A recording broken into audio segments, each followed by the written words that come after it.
Moi, c'est Jade, je suis candidate au doctorat en management, donc je vous change peut-être un peu pour ceux qui sont plus habitués théorie et présentation par la leçon industrielle. Et en plus d'être en management, je suis dirigée par une anthropologue. Donc, ça se peut que ça change un peu de présentation habituée. J'en profite ça pour remercier les interprètes qui permettent que celles et ceux qui ne parlent pas ma langue puissent me comprendre. Ça facilite beaucoup la présentation et la gestion de mon stress en ce moment. Oui, ça, c'est une autre partie qu'il faut que je fasse. Je vais essayer de ne pas trop utiliser de néologisme non plus. La présentation a un petit peu changé. En fait, le titre de la présentation a un peu changé. Maintenant, c'est vers des pratiques féministes intersectionnelles à visée décoloniale dans la gestion interne des organisations de coopération internationale. Ce qui a changé, c'est que j'assume plus finalement mon cadre théorique. C'est tout. La présentation est la même. Je ne sais pas comment changer, par contre. Ah, oui, il faut juste que j'y aille minutieusement. Ma présentation est basée sur ma recherche doctorale, donc qui s'intitule Vers des pratiques de gestion féministe intersectionnelle à visée décoloniale en coopération internationale. C'est une analyse d'alternatives à partir de l'expérience d'ONG boliviennes et de leurs parties prenantes. Donc, on se situe dans le secteur de la coopération internationale. Je suis à l'étape de la collecte de données. Donc, j'ai commencé ma collecte de données cet été. Je suis encore les deux pieds dedans. Donc, ce que je vous présente aujourd'hui, c'est vraiment des résultats préliminaires. Donc, en toute humilité, c'est ce que je viens réfléchir en fait avec vous. Puis, j'ai juste vraiment fait à la partie plus discussion pour bonifier un peu mon analyse puis la suite de ma collecte. Donc, je vais contextualiser ma recherche, présenter très rapidement mon approche théorique et méthodologique et essayer de me garder le plus de temps possible pour quelques résultats préliminaires. Et je travaille sur différents niveaux de gestion en coopération internationale. Je vais cibler mes résultats aujourd'hui vraiment sur la gestion interne, donc ce qui concerne plus les travailleurs et les travailleuses dans le secteur de la coopération internationale. Ça va le rythme? Je parle vraiment vite. Donc, le secteur de la coopération internationale, c'est un secteur où il y a plusieurs engagements qui ont été pris par la communauté internationale pour lutter contre les inégalités. En années 90, il y a eu notamment la plateforme de Beijing, que vous la connaissez, avec 12 priorités pour un monde plus juste en fonction de l'égalité entre les femmes et les hommes. En 2000, il y a eu les objectifs du millénaire qui sont transformés en 2015 en 17 objectifs pour le développement durable. Plusieurs de ces objectifs-là, ODD, sont pour l'égalité. Il y en a un, le 5e, qui est spécifiquement pour l'égalité entre les hommes et les femmes. Le secteur de la coopération internationale au niveau des travailleurs et des travailleuses, c'est un secteur où il y a beaucoup de documentation qui montre que les femmes du secteur sont plus à risque de vivre des violences, du stress et de l'épuisement professionnel que les hommes dans la même situation, même si c'est un secteur très féminisé, surtout pour ce qui est plus de la partie coopération, développement, moins que humanitaire, donc l'action d'urgence. C'est un secteur où l'archétype, donc l'image qu'on a de la personne qui travaille, c'est encore un homme blanc. Ça, c'est Audley qui dit, mais on pourrait rajouter cisgenre venant des Nords. Et alors, c'est quand même paradoxal parce qu'on sait que la durabilité des projets qu'on fait en coopération internationale sont de meilleurs gages d'efficacité s'ils sont tenus par des personnes locales qui sont aussi dans la durée aussi dans l'organisation et dans le contexte. C'est un archétype que la culture du secteur perpétue, mais aussi la culture dans les organisations à travers les pratiques de gestion, vous me voyez venir. Et au niveau plutôt concret, ce qui a été fait comme engagement aussi depuis le début des années 2015, 2014 et 2017, il y a eu des bailleurs de fonds, notamment la Suède.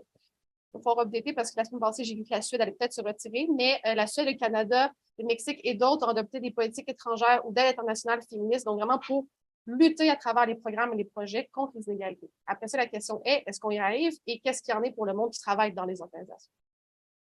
La littérature, en fait, ce qu'elle dit, c'est que oui, il y a un changement dans le discours. On parle plus de féminisme, on parle plus d'égalité, on parle plus de lutte contre les rapports de pouvoir dans le secteur. Mais outre le discours et la rhétorique, on voit peu de changements structurants pour amoindrir les rapports de pouvoir.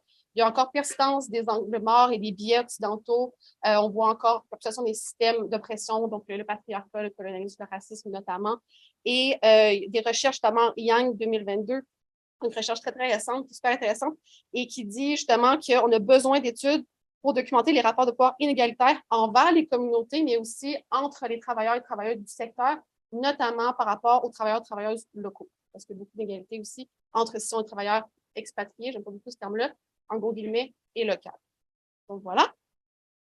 Dans ce contexte-là, moi, ma question de recherche, c'est comment est-ce qu'on met en place des pratiques de gestion qui sont féministes, intersectionnelles, à visée décoloniale, donc j'entends par inclusif, finalement, égalitaire, au sein de la coopération internationale. Donc, je documente finalement des variables de gestion qui correspondent à ça, analyse les leviers et les défis pour mettre ça en place et je vais proposer un modèle pour analyser la mise en œuvre concrète de ces pratiques-là. Je ne vais pas rentrer en détail sur mon cadre théorique méthodologique. Je peux répondre à des questions si jamais il y en a. Mais c'est vraiment une approche féministe intersectionnelle à visée décoloniale. C'est là que je sors plusieurs de ces zones de confort. Je peux répondre à toutes vos questions. Donc, c'est vraiment en fait une approche qui vise à reconnaître et analyser les impacts des systèmes d'oppression dans leur intercroisement et reconnaissant également que le système accompagnationnel, c'est un système qui perpétue également, qui a des racines coloniales, en fait, on le veuille ou non. Et ça s'exprime seulement la reconnaissance, comment on analyse ce secteur-là, mais également comment on fait la recherche dans ce secteur-là. Ici, vous avez, donc, je voulais juste montrer quelques-unes des, il y en a qui sourient, ils les connaissent, parce qu'elles sont quand même très connues dans ce cadre théorique-là, mais hors de ce cadre théorique-là, milieu académique, elles ne sont pas très connues. Donc, je vous encourage à aller les lire. Donc, Naila Kabir, Patricia Hill Collins, Chandra Mohanty, Adriana Guzman et Maria Lugones, qui sont vraiment les penseuses fortes, si on veut, avec d'autres de mon cadre théorique. Donc, je voulais mettre un peu en visibilité parce que les femmes, surtout racialisées, ne sont pas manque de visibilité dans cette académie. Ma recherche, en fait, c'est une étude de cas écosystémique. Donc, je pars d'une organisation de coopération internationale en Bolivie qui était sélectionnée selon différents critères. Et à partir de elle, je rayonne autour pour financer d'autres parties prenantes du secteur. Et donc, j'analyse leurs pratiques de gestion. Je regarde également les rapports de pouvoir qu'ils ont entre parties prenantes, donc l'organisation de coopération avec le bailleur de fonds versus avec la communauté. Et j'ai là-dedans aussi des organisations de la société civile pour les droits des femmes qui ont des pratiques super intéressantes également en termes de pratiques de travail inclusives. Donc, ça nourrit également la réflexion pour répondre à la question et arriver à proposer un modèle. Rapidement, ma méthodologie, en faisant cette étude de cas-là, donc je fais des entretiens sous-dirigés, j'en ai une quinzaine de faits pour l'instant. Jusqu'à août prochain, j'ai 110 personnes environ visées, c'est environ 1h30 d'entretien, 1 ou 2 entretiens par personne, analyse documentaire, observation participante, donc de moi, mais surtout aussi par des experts du milieu. Donc, c'est elles qui font les observations et nous, ensemble, moi, j'ai des discussions avec elles pour aller extraire leurs observations, mais c'est des observations participantes, mais pas par la chercheuse. C'est un petit peu expérimental. Et bon, il y a différents séjours en Bolivie, bien sûr, avec des collectes de données virtuelles, parce que j'ai dans la positionnalité et j'ai une conciliation travail-vie familiale là-dedans à gérer. Donc, pour ceux et celles qui connaissent les perspectives féministes, on a quand même le réflexe de se positionner. La positionnalité, elle est autant pertinente pour moi en tant que doctorante dans le monde universitaire, mais aussi par rapport à mon sujet de recherche et mes sujets de recherche. Donc, je suis une femme étudiante au doctorat, donc du milieu académique, donc je ne suis pas du milieu de la pratique, ça aussi ça me positionne quand je parle avec les participants de ma recherche. Je suis une maman étudiante avec un petit peu de 3 ans qui est sur le terrain et je suis une femme blanche, donc issue du milieu populaire québécois, mais tout de même une femme blanche. Donc, une femme blanche qui s'intéresse aux perspectives féministes intersectionnelles à visée coloniale dans le secteur de la coopération internationale. Donc, c'est sûr que je traîne avec moi mes billets, que j'essaie d'avoir conscience, mais ça me positionnalise. Cette positionnalité-là, je prends le temps de le dire, on l'a tous et toutes.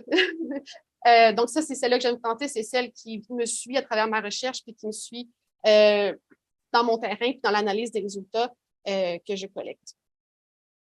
On arrive aux résultats, combien de temps qu'il me reste? Ça va y arriver. Au pire, je vais faire une sélection. Donc, là, mes résultats. Je suis encore en cul de données. Ça a l'air un peu d'une boule de pâte à modeler. Je suis encore en train de mettre une belle forme là-dedans. Mais c'est quelques pistes, en fait, j'avais envie de venir vous présenter avec quelques contextualisations également. Mais l'idée, c'est vraiment d'essayer de voir à quoi ça ressemblerait des pratiques de gestion. On enseigne la coopération internationale, donc juste garder ça en tête quand même, qui sont le plus possible inclusives, donc avec une perspective féministe, intersectionnelle et à visée décoloniale. Donc, dans les choses qui ressortent dans les constats, c'est qu'il y a besoin d'adapter le travail au contexte de la pandémie, mais aussi post-pandémie. Et là, on est dans une organisation qui est en Bolivie, où est-ce que la pandémie n'a pas du tout été vécue de la même manière qu'ici au Canada. La majorité des personnes ne sont pas vaccinées pour plusieurs raisons. Et ce qui est intéressant de voir, c'est que les personnes dans l'organisation de la coopération internationale que j'ai étudiée sont tous et toutes, il y en a une qui est de El Salvador, mais la plupart sont boliviens, boliviennes, et eux et elles sont tous et toutes vaccinés parce qu'ils sentaient qu'il y avait cette responsabilité-là face aux personnes avec qui elles travaillent. Mais malgré tout, la pandémie s'est vécue difficilement là-bas. Mais un des contre-coups qu'on voit ici aussi, c'est tout l'isolement que les travailleurs et travailleuses ont eu avec le télétravail. Ils l'ont vécu et elles ont vécu ça aussi. Et ce sont des personnes qui travaillent beaucoup dans les thématiques de violence, donc très, très difficile. Et elles se sont retrouvées toutes seules face à toute cette charge psychologique-là, cette charge émotionnelle-là derrière leur ordinateur. Et il y a vraiment eu ce discours-là de on doit retrouver une dynamique d'équipe finalement, puis comment est-ce qu'on confronte le travail. Et là, je m'excuse, mes citations, c'était en espagnol, j'ai essayé de traduire le plus pour rendre garder l'essence le plus possible, mais c'est traduction. Et comment est-ce qu'on confronte le contexte du travail actuel alors qu'on n'a jamais été dans un contexte tel qu'il est? Et il y avait beaucoup l'inquiétude aussi, on va en vivre d'autres, des moments de bouleversement, donc comment est-ce qu'on s'adapte? Par rapport à cette santé mentale-là, il y avait aussi le besoin de politique motivationnelle. Donc, c'est vraiment le terme qu'une des spécialistes que j'ai rencontrées a utilisé, donc de self-care. Et une d'elles disait, bon, on n'a pas de système de santé solide pour rien. Et donc, la santé mentale, c'est un aspect que personne ne prend en compte. Même si on a un système de santé plus solide ici, on peut quand même appliquer cette réflexion-là ici au Québec, qui est pas seulement en France et ailleurs dans le monde, en Occident également. Et donc, l'organisation a sa responsabilité à faire, pas que, mais ça doit également rattraper un peu ce que le gouvernement, ce que le système de santé ne fait pas. Il y a aussi un besoin de pratiques pour réduire les inégalités dès le recrutement et tout au long de la carrière.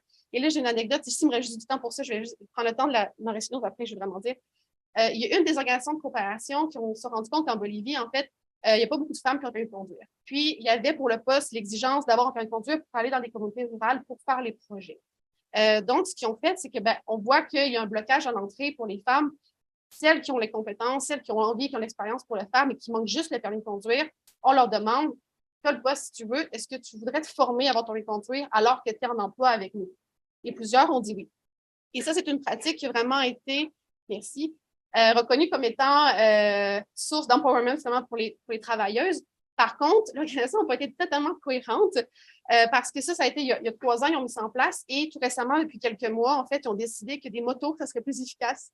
Parce que là, les femmes voulaient peut-être conduire des voitures, mais déjà que c'est quelque chose d'assez... pas toutes les femmes conduisent en Bolivie. Conduire des motos, c'était comme une barrière de plus. Et pour celles qui ont quand même dit, on va le faire, le problème est que les gars de l'organisation n'ont pas voulu acheter moitié-moitié des motos de taille homme et taille femme. Donc, toutes les motos qui ont été achetées par l'organisation sont trop grandes, finalement, pour les femmes. Donc, c'est un blocage vraiment pour tout ce qui est déplacement qui est nécessaire pour progresser dans sa carrière. Donc, ça, c'est quelques exemples. Donc, d'avoir des politiques qui sont cohérentes. Transparence, conditions de travail, ça, je ne rentrais pas en détail là-dedans. Je pense que c'est des choses qui sont un peu plus transversales. Adapter un vocabulaire qui est adapté au contexte. Je peux y revenir dans la question si vous voulez. Les 2 derniers petits points sortent un peu de ce genre des résultats que je vous ai présentés. En fait, il y avait le besoin en fait de financement ouvert parce qu'en coopération internationale, c'est un secteur qui est financé par des bailleurs de fonds et souvent, le financement est fait pour les projets, pour des éléments particuliers. Et ce que la plupart m'ont dit également, c'est qu'on a besoin de financement ouvert pour financer ce qu'on a besoin sur le terrain, ce que le territoire a besoin, ce que nos travailleuses ont besoin. Donc, il y avait un appel à des financements qui sont flexibles, qui sont ouverts pour réussir à mettre des pratiques qui sont alternatives quand d'aller essayer autre chose que ce qu'on connaît. Et la dernière, c'est je finis sur une bonne note, puis je trouve qu'elle fait un peu le pont aussi avec le thème du colloque, la relation entre les valeurs professionnelles et personnelles, comme comment le professionnel puis personnel s'inter-influence. Et il y a une des dames, puis elle, c'était pas du tout une spécialiste genre, c'était travailler au milieu administratif de l'organisation, et elle me disait, en fait, je vais la lire, il y a un moment où je me suis dit, dans cette maison, je cuisine plus, je fais plus ménage. On est 5 dans ma famille, les enfants sont quand même grands. Maintenant, on cuisine à tour de rôle et ça fonctionne. Je suis convaincue que les thèmes du care et du féminisme à mon travail ont influencé ma vie personnelle. Et elle, dans toute l'heure et demie que je lui ai parlé, elle voulait juste vraiment m'envoyer ce message-là, que vu que son organisation a des pratiques qui sont inclusives, qui parlent d'égalité entre les femmes et les hommes, et aussi au-delà de ça, ça lui a donné un peu les outils pour appliquer ça dans son ménage après, et ça permet d'influencer plus largement à l'extérieur de l'organisation, la société également dans laquelle on vit.